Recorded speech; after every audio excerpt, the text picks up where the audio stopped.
This one is a bit different, but it's surely got magic.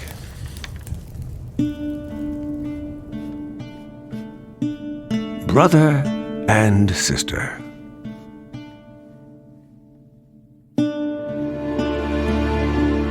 Little brother took his little sister by the hand and said, "Since our mother died, we've had no happiness. Our stepmother beats us every day, and if we come near her, she kicks us away with her foot.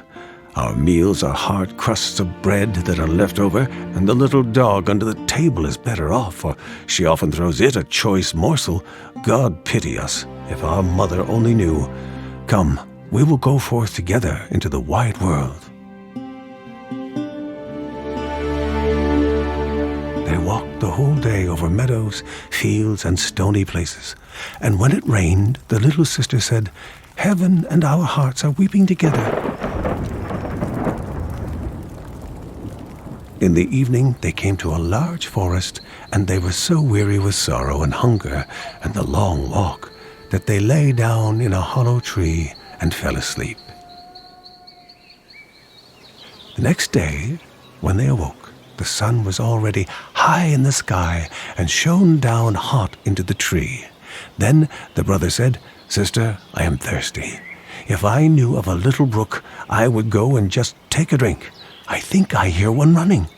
The brother got up and took the little sister by the hand, and they set off to find the brook.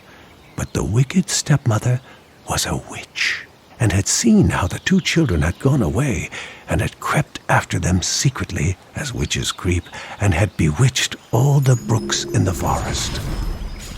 Now, when they found a little brook leaping brightly over the stones, the brother was going to drink out of it, but the sister heard how it said as it ran, "Who drinks of me will be a tiger.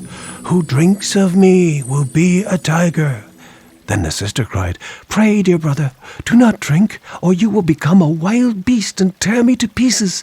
The brother did not drink, although he was so thirsty, but said, "I will wait for the next spring."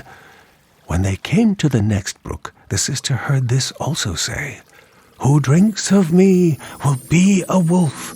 Who drinks of me will be a wolf." Then the sister cried out, "Pray, dear brother, do not drink, or you will become a wolf and devour me." The brother did not drink and said, "I will wait until we come to the next spring, but then I must drink. Say what you like, for my thirst is too great." And when they came to the third brook, the sister heard how it said as it ran, "Who drinks of me will be a roebuck. Who drinks of me will be a roebuck." The sister said, "Oh, I pray you, dear brother, do not drink, or you will become a roebuck and run away from me." But the brother had knelt down at once by the brook and had bent down and drunk some of the water, and as soon as the first drops touched his lips, he lay there in the form of a young roebuck. And now the sister wept over her poor, bewitched brother, and her little roe wept also, and sat sorrowfully near to her. But at last the girl said, "Be quiet, dear little roe. I will never, never leave you." Then she untied her golden garter and put it round the roebuck's neck, and she plucked rushes and wove them into a soft cord. This she tied to the little animal and led it on as she walked deeper and deeper into the forest. And when they had gone a very long way, they came at last to a little house, and the girl looked in. And it was empty, she thought. "We can stay here and live." Then she sought for leaves and moss to make a soft bed for the roe. And every morning she went out and gathered roots and berries and nuts for herself, and brought tender grass for the roe, who ate out of her hand and was content and played round about her. In the evening, when the sister was tired and had said her prayer, she laid her head upon the roebuck's back. That was her pillow, and she slept softly on it. And if only the brother had his human form, it would have been a delightful life. For some time they were alone like this in the wilderness, But it happened that the king of the country held a great hunt in the forest. Then the blasts of the horns, the barking of the dogs, and the merry shouts of the huntsmen rang through the trees, and the roebuck heard it all, and was only too anxious to be there. "Oh," said he to his sister, "let me be off to the hunt. I cannot bear it any longer." And he begged so much that at last she agreed. "But," she said to him, "come back to me in the evening. I must shut the door for fear of the rough huntsman. So knock and say, 'My little sister, let me in, that I may know you.' And if you do not say that, I shall not open the door." Then the young roebuck sprang away. So happy was he, and so merry in the open air. The king and the huntsman saw the lovely animal and started after him, but they could not catch him. And when they thought they surely had him, away he sprang through the bushes and vanished. When it was dark, he ran to the cottage, knocked, and said, "My little sister, let me in." Then the door was opened for him, and he jumped in and rested himself the whole night through upon his soft bed.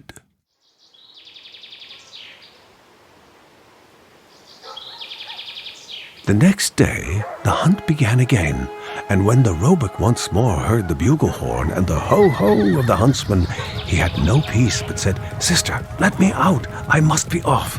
His sister opened the door for him and said, "But you must be here again this evening and say your password." When the king and his huntsmen again saw the young roebuck with the golden collar, they all chased him, but he was too quick and nimble for them. This lasted the whole day. By the evening, the huntsmen had surrounded him, and one of them wounded him a little in the foot, so that he limped and ran slowly. Then a hunter crept after him to the cottage and heard how he said, "My little sister, let me in," and saw that the door was opened for him and was shut again at once.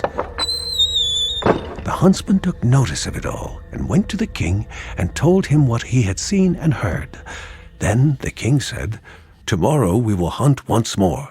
The little sister, however, was dreadfully frightened when she saw that her fawn was hurt. She washed the blood off him, laid herbs on the wound, and said, "Go to your bed, dear roe, that you may get well again." But the wound was so slight that the roebuck next morning did not feel it any more. And when he heard again the sport outside, he said, "I cannot bear it, I must be there. They shall not find it so easy to catch me." The sister cried and said, "This time they will kill you, and here I am alone in the forest and forsaken by all the world. I will not let you out." "Then you will have me die of grief," answered the roe. "When I hear the bugle horns, I feel as if I must jump out of my skin." Then the sister could not do otherwise, but opened the door for him with a heavy heart, and the roebuck, full of health and joy, bounded into the forest. When the king saw him, he said to his huntsman, "Now chase him all day long till nightfall, but take care that no one does him any harm." As soon as the sun had set, the king said to the huntsman, "Now come and show me the cottage in the wood." And when he was at the door, he knocked and called out, "Dear sister, let me in." Then the door opened, and the king walked in, and there stood a maiden more lovely than any he had ever seen.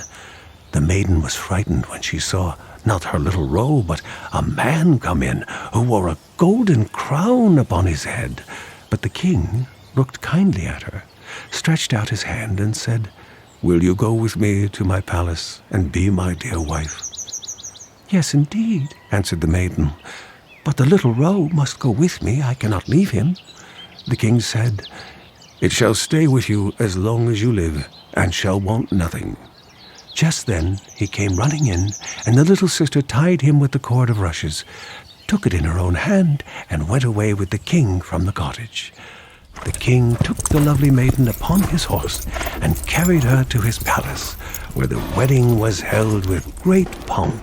She was now the queen, and they lived for a long time happily together. The roebuck was tended and cherished and ran about in the palace garden. But the wicked stepmother, because of whom the children had gone out into the world, had never thought but that the sister had been torn to pieces by the wild beasts in the wood, and that the brother had been shot for a roebuck by the huntsman.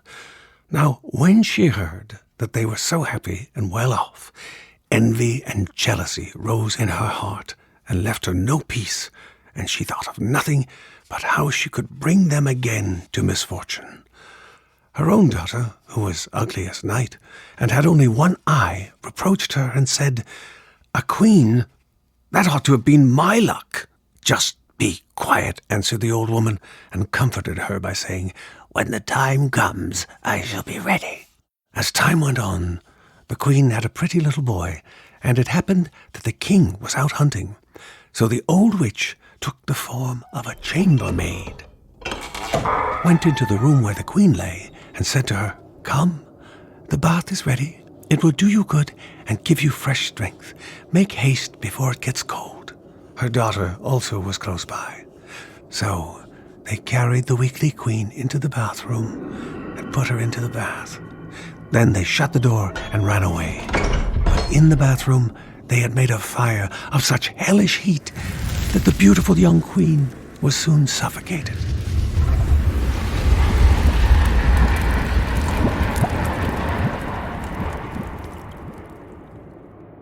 When this was done, the old woman took her daughter, put a nightcap on her head, and laid her in bed in place of the queen. She gave her, too, the shape and look of the queen, only she could not make good the lost eye. But in order that the king might not see it, she was to lie on the side on which she had no eye. In the evening, when he came home and heard that he had a son, he was heartily glad and was going to the bed of his dear wife to see how she was. But the old woman quickly called out, "Oh, for your life, leave the curtains closed. The queen ought not to see the light yet and must have rest." The king went away and did not find out that a false queen was lying in the bed.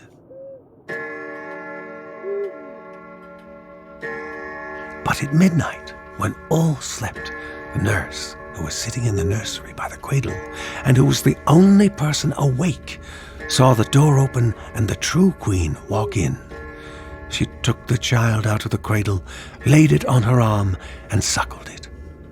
Then she shook up its pillow, laid the child down again, and covered it with the little quilt. And she did not forget the roebuck, but went into the corner where it lay, and stroked its back. Then she went quite silently out of the door again. The next morning, the nurse asked the guards whether anyone had come into the palace during the night, but they answered, "No, we have seen no one." She came thus many nights, and never spoke a word. The nurse always saw her, but she did not dare to tell anyone about it. When some time had passed in this manner, the queen began to speak in the night and said, "How fares my child? How fares my roe? Twice shall I come, then nevermore." The nurse did not answer, but when the queen had gone again, went to the king and told him all. The king said, "Oh God, what is this? Tomorrow night I will watch by the child." In the evening he went into the nursery, and at midnight the queen again appeared and said, "How fares my child? How fares my roe? Once I will come, then nevermore." And she nursed the child as she was wont to do before she disappeared. The king dared not speak to her, but on the next night he watched again. Then she said, "How fares my child? How fares my roe? This time I come, then nevermore." Then the king could not restrain himself. He sprang towards her and said, "You can be none other than my dear wife." She answered, "Yes, I am your dear wife." And at the same moment, she received life again, and by God's grace became fresh, rosy, and full of health. Then she told the king the evil deed which the wicked witch and her daughter had been guilty of towards her. The king ordered both to be led before the judge, and the judgment was delivered against them. The daughter was taken into the forest, where she was torn to pieces by wild beasts, But the witch was cast into the fire and miserably burnt. And as soon as she was burnt to ashes, the roebuck changed his shape and received his human form again. So the sister and brother lived happily together all their lives.